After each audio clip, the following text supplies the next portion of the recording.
अखिया बोले ले, ई अखिया बोले ले, अखिया बोले ले, तोहर अखिया बोले ले।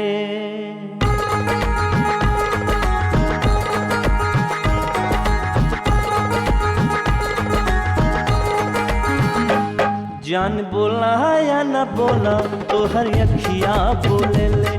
जान बोला या न बोला, तोहर अखिया बोले ले। प्यार के दीवानी हूँ हमसे कहे ले, ई अखिया बोले ले, ई अखिया बोले ले, ई अखिया बोले ले। जान बोला या न बोला, तोहर अखिया बोले ले। जान बोला या न बोला, तोहर अखिया बोले ले।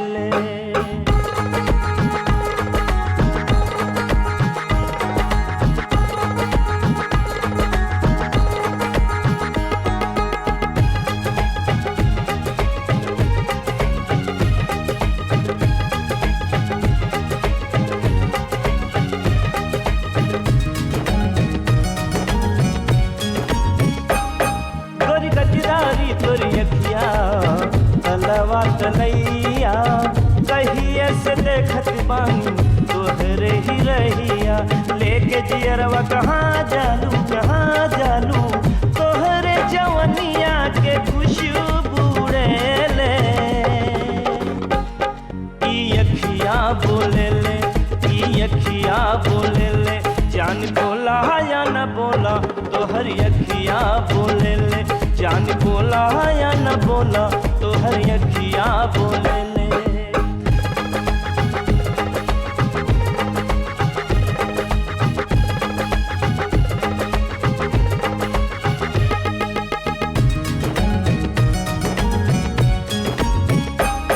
गोरी घरवा से जब निकला, सोची तो से बोले के, हंस के निकल जालू तोरी साइकिल से।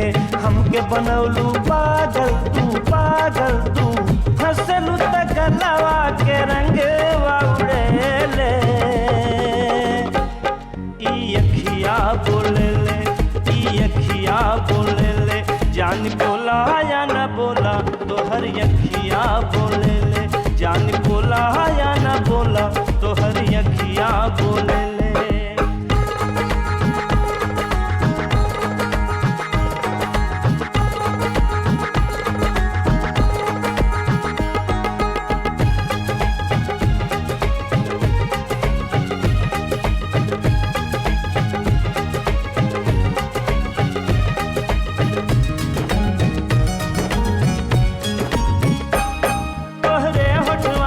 बाटे मुसुकी गुलाब के, अखिया में नशा जैसे विश्व की शराब के। तोहरे जो बनवा खिल जाला खिल जाला, छतिया से तोहरी ओढ़नी उड़े ले। ई अखिया बोले ले, ई अखिया बोले ले। जान बोला या न बोला, तोहर अखिया बोले ले। जान बोला या न बोला, तोहर अखिया बोले ले। प्यार के दीवानी हूँ हमसे कहे ले, ई अखिया बोले ले। जान बोला या न बोला, तोहर अखिया बोले ले। जान बोला या न बोला, तोहर अखिया बोले ले।